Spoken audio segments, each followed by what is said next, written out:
बिस्मिल्लाहिर्रहमानिर्रहीम। अस्सलाम वालेकुम डियर स्टूडेंट्स। तो आज हम अपना क्लास 12 का फिजिक्स का जो हमने चैप्टर नंबर 17 स्टार्ट किया था, तो उसका टॉपिक नंबर 17.2 पिछले लेक्चर में भी हमने स्टडी किया था, which is mechanical properties in solids.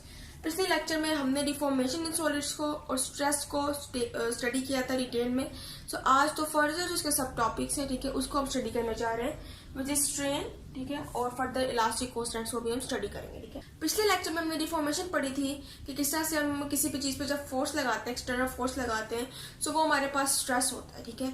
और जब हम उसके ऊपर स्ट्रेस लगाते हैं तो उसके एटम्स आए या मॉलिक्यूल्स जो है वो क्या होते हैं, डिस्टर्ब हो जाते हैं, और वो हम कहते हैं कि वो क्या हो गया, डिफॉर्मेशन है। मीन्स के उसकी शेप पे, उसके वॉल्यूम में, उसकी लेंथ में क्या आता है, बिगाड़ पैदा होता है, ठीक है।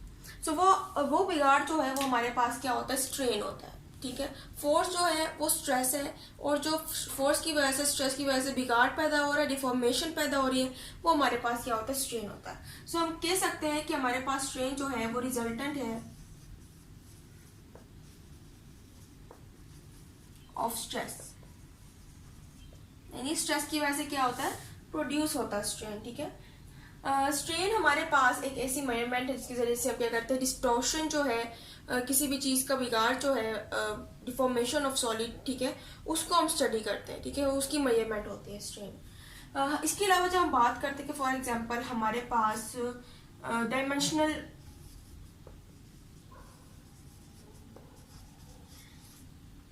वन डायमेंशनल स्ट्रेन पैदा हुआ। वन डायमेंशनल स्ट्रेन मीन्स कि हमारे पास वन डायमेंशनल का मतलब क्या है, एक ही पाथ में, एक ही लाइन में जो स्ट्रेन प्रोड्यूस होगा हमारे पास one dimensional due to the stress. इसके अलावा हम कहते हैं कि हमारे पास फॉर एग्जांपल अगर स्ट्रेन प्रोड्यूस हुआ है और वो वन डायमेंशनल है, वन डायमेंशनल का मतलब एक ही पाथ में, एक ही लेंथ में, एक ही एक्सिस में, ठीक है।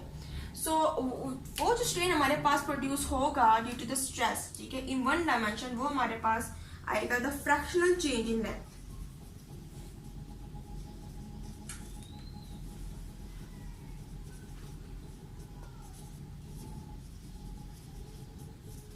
सो वो जो स्ट्रेन पैदा होगा वो क्या करेगा, चेंज पैदा करेगा लेंथ में, और फ्रैक्शनल चेंज मींस के छोटा सा, ठीक है ना, एक माइनर चेंज जो होता है वो प्रोड्यूस करेगा, ठीक है।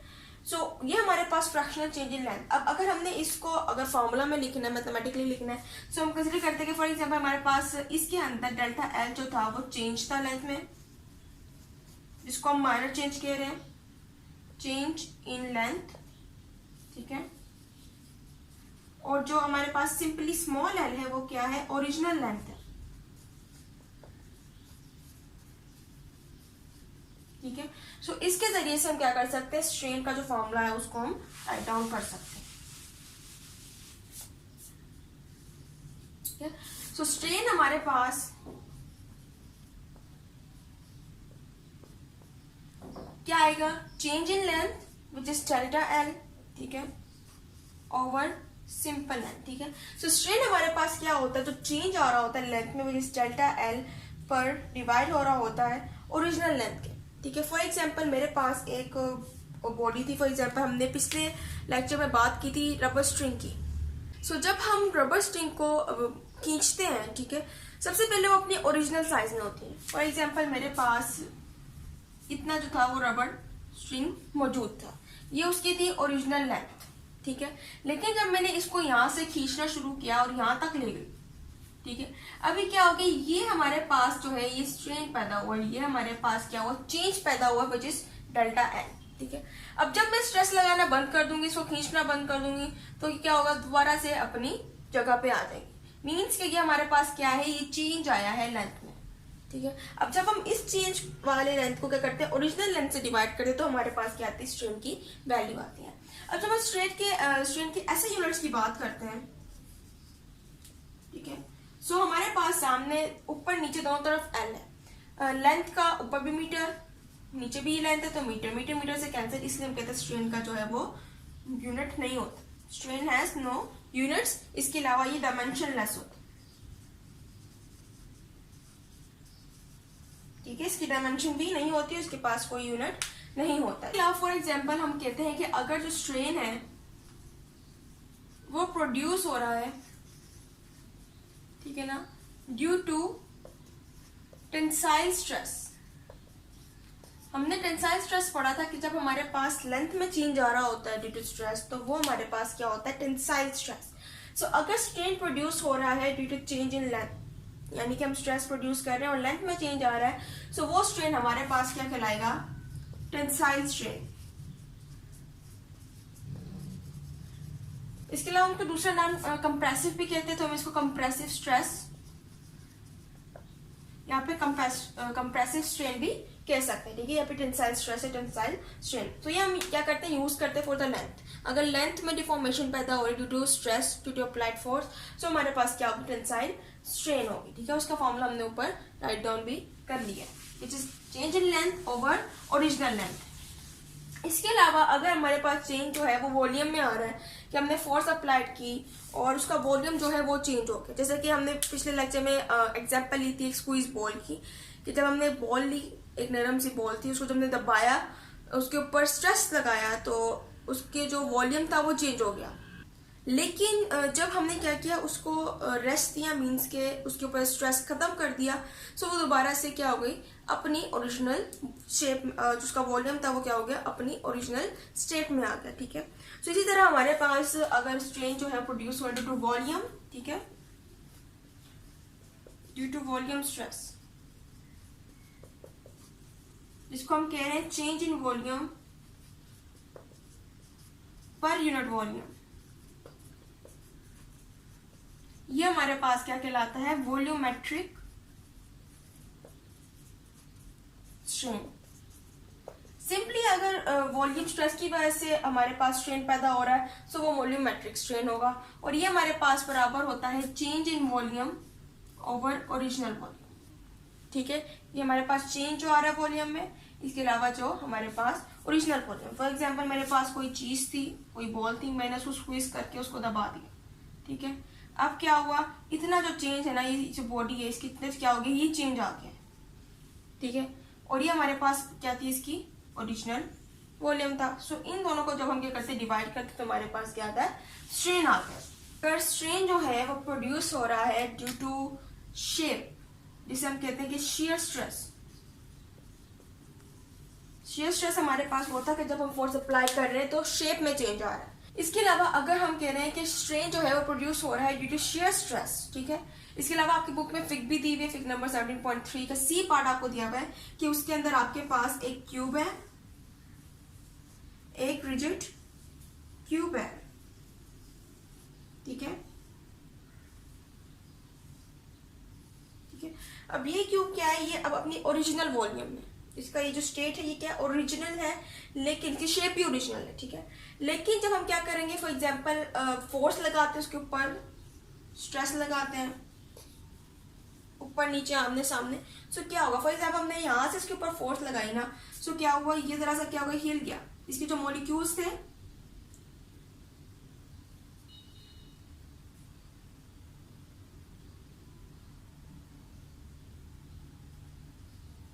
क्या हो गई, जरा सा उधर की तरफ मूव हो गया, ठीक है। डॉटेड फॉर्म में आपको नजर आ रहा है कि इसकी जगह जो है यहाँ से ही क्या हो गई, खाली हो गई, यहाँ से उधर की तरफ थोड़ा सा मूव हो गया, ठीक है। फॉर एग्जांपल आपकी बुक में आपको फिगर नंबर 17.3 में एक क्यूब दिखाया हुआ है, जिसके अंदर आपको बताया गया कि ये क्यूब जो है अभी अपनी ओरिजिनल शेप में मौजूद है, लेकिन जब हमने इसके ऊपर स्ट्रेस लगाना शुरू कर दिया ऊपर नीचे से, तो ये क्या हुआ है, अपनी जगह से हिलना शुरू हो गया, इसके मॉलिक्यूल्स जो है वो डिस्टर्ब हो गए, अपनी जो इक्विलिब्रियम पोजीशन है उससे क्या हो गया, हट गए, ठीक है ना, डिस्टॉर्शन पैदा हो गई है। तो ये हमारे पास क्या हुआ कि पहले अपनी ओरिजिनल शेप में था, जो डॉटेड फॉर्म में है, ये क्या हुआ, जरा सा आई की तरफ मूव किया इसने, ठीक है। अब ये हम कह रहे हैं कि ये हमारे पास क्या थी, इसकी ओरिजिनल वॉल्यूम थी विच इज ए, ठीक है, और ये हमारे पास क्या आया, चेंज आया इन द शेप। सो इधर हमारे पास स्ट्रेस और इधर हमारे पास इसको हम गैमा के सारे डिनोट करेंगे। तो इधर हम हमारे पास शेयर स्ट्रेन है, उसको हम एज अ गैमा जो है वो डिनोट करेंगे, और गैमा इधर हमारे पास होगा change in shape over original shape, ठीक है। ये हमारे पास क्या था, ओरिजिनल शेप थी, और ये हमारे पास कहीं चेंज आई है इन शेप, ठीक है। लेकिन हम कह रहे हैं कि ये हमारे पास बराबर है tan थीटा के, क्योंकि इधर हमारे पास एक रिक्वायरमेंट पूरी हो रही है कि हमारे पास इधर ए जो है ये हमारे पास एज अ बेस, ठीक है, और डेल्टा ए हमारे पास एज अ परपेंडिकुलर, ठीक है। So perpendicular over base is equal to tan theta. तो इसलिए हम क्या करते हैं, परपेंडिकुलर ओवर बेस जो हमारे पास tan थीटा के बराबर होता है, इसलिए हम इसको tan थीटा के बराबर कर देते हैं। लेकिन हमने एक और कंडीशन रखी है, अगर tan थीटा की वैल्यू जो है, फॉर एग्जांपल कोई भी एंगल थीटा है हमारे पास, एंगल थीटा, उसकी वैल्यू जो है वो क्या है, स्मॉल है, वैल्यू इज स्मॉल। सो इस कंडीशन में हम क्या करते हैं कि जो भी एंगल थीटा है वो थीटा के बराबर कर देते हैं। सो इधर भी हमारे पास tan थीटा जो है वो इसके बराबर हो जाएगा थीटा के, क्योंकि हमारे पास इधर थीटा ऑफ tan जो है उसकी वैल्यू इतनी स्मॉल है कि हम उसको थीटा के बराबर कर सकते हैं, ठीक है। सो इसके हिसाब से हमारे पास जो गैमा निकलेगा वो होगा थीटा, ठीक है। तो हमारे पास क्या निकल गया, शेयर स्ट्रेन निकल गया। तो अब हम स्टडी करेंगे इलास्टिक कांस्टेंट्स को, ठीक है। इलास्टिक कांस्टेंट्स में हम लेते हैं stress to strain ratio, stress to strain ratio, ठीक है। सो इलास्टिक कांस्टेंट में हम स्ट्रेस टू स्ट्रेन रेशियो को स्टडी करते हैं। इसके अलावा कुछ एक्सपेरिमेंट्स की जब हम बात करते हैं तो इनके ऊपर हमने कुछ एक्सपेरिमेंट्स किए और इसने रिवील किया है कि हमारे पास हमेशा स्ट्रेस टू स्ट्रेन रेशियो जो है वो कांस्टेंट होगी, ठीक है। स्ट्रेस टू स्ट्रेन रेशियो वो किसके बराबर होगी, हमेशा क्या होगी, कांस्टेंट होगी। क्यों कि फॉर एग्जांपल मेरे पास एक बॉडी थी, फॉर एग्जांपल इधर एक बॉडी थी मेरे पास, और मैंने उसके ऊपर लगाया स्ट्रेस, एक लिमिटेड स्ट्रेस लगाया, और जब वो स्ट्रेस लगाया मैंने तो उसके अंदर स्ट्रेन भी पैदा हुआ, डिफॉर्मेशन भी पैदा हुई, और क्या थी, लिमिटेड जो है, हमने जब स्ट्रेस लगाया तो लिमिटेड डिफॉर्मेशन पैदा हुई, और जब मैंने उसके ऊपर से स्ट्रेस लगाना बंद कर दिया तो क्या हो गई, दोबारा से अपनी ओरिजिनल जगह पे आ गई। और स्ट्रेस था तो स्ट्रेन भी था, स्ट्रेस खत्म तो स्ट्रेन भी खत्म, वो दोबारा से अपनी ओरिजिनल हालत में आ जाएगी। इसलिए हम कहते हैं कि स्ट्रेस और स्ट्रेन हम दोनों क्या होते हैं, कांस्टेंट होते हैं। लेकिन कंडीशन ये है कि फोर्स जो आप लगा रहे हो, स्ट्रेस जो लगा रहे हो वो इतना ज्यादा नहीं होना चाहिए कि मैंने बॉडी को इतना स्ट्रेस लगाया कि वो जाके दूर गिर जाए, और वो फिर इस हालत में नहीं कि वो दोबारा उठ के वापस अपनी ओरिजिनल हालत में आ सके, ठीक है। इसलिए हमने लिमिटेड लगाना है स्ट्रेस, ताकि स्ट्रेन भी लिमिटेड हो और वो अपनी ओरिजिनल जो स्टेट है उसको गेन कर सके, ठीक है। सो इधर हमारे पास ये कांस्टेंट जो है इसको हम इलास्टिक कांस्टेंट्स का नाम देते हैं, ठीक है। और इधर हम कहेंगे कि हमारे पास क्या है, सीधा हमारे पास स्ट्रेस और स्ट्रेन रेशियो बराबर है कांस्टेंट के, वो कांस्टेंट हमारे पास है मॉडुलस ऑफ इलास्टिसिटी, ठीक है। अब जब मॉडुलस ऑफ इलास्टिसिटी के ऐसा यूनिट्स की बात करते हैं तो स्ट्रेस जो है इसका हमारे पास ऐसा यूनिट होता है न्यूटन मीटर पर स्क्वायर, और स्ट्रेन का कोई यूनिट हमारे पास नहीं होता। तो इसके जरिए से हमें पता चलता है कि हमारे पास मॉडुलस ऑफ इलास्टिसिटी है, उसका भी ऐसा यूनिट क्या होगा, न्यूटन मीटर पर स्क्वायर होगा, ठीक है। तो इसका हमारे पास ऐसा यूनिट आता है न्यूटन मीटर पर स्क्वायर, और उसको हम पास्कल भी कह सकते हैं, पास्कल से भी डिनोट कर सकते हैं, ठीक है। इसके अलावा हम कहते हैं कि अगर हमारे पास जो डिफॉर्मेशन हो रही है, स्ट्रेन जो पैदा हो रहा है वो लीनियर है, मीन्स के वन एक्सिस पे है, वन पाथ पे है, और एक ही लाइन पे क्या है, डिफॉर्मेशन हो रही है। फॉर एग्जांपल बात करते हैं कि अगर डिफॉर्मेशन जो है वो लीनियर डिफॉर्मेशन है, एक ही लाइन में हो रही है, सो उस केस के अंदर हमारे पास जो स्ट्रेस टू स्ट्रेन रेशियो है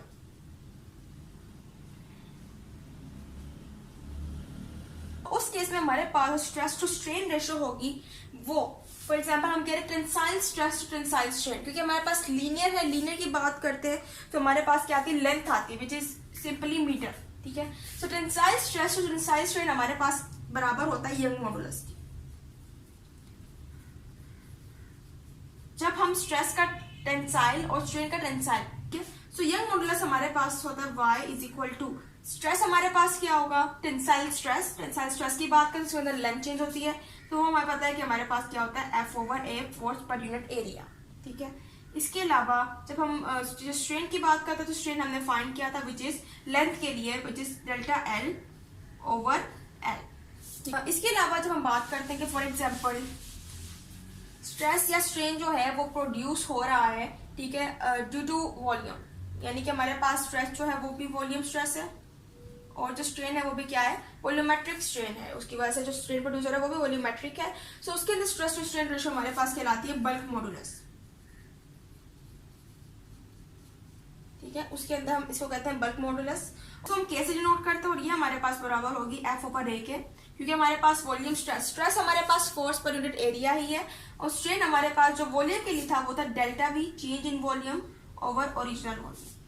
ये हमारे पास क्या आता है, बल्क मॉडुलस, जो कि हम volume stress to volume strain ratio में क्या करते हैं, इसको हम फाइंड करते हैं, ठीक है। इसके अलावा हम आखिरी बात करते हैं कि अगर हमारे पास स्ट्रेस जो है वो शेयर है और स्ट्रेन भी हमारे पास शेयर है, ठीक है ना, शेयर स्ट्रेस और शेयर स्ट्रेन की रेशियो में हमारे पास हम इसे क्या कहते हैं, सो इस केस में हमारे पास जो मॉडुलस आएगा उसको हम शेयर मॉडुलस कहते हैं,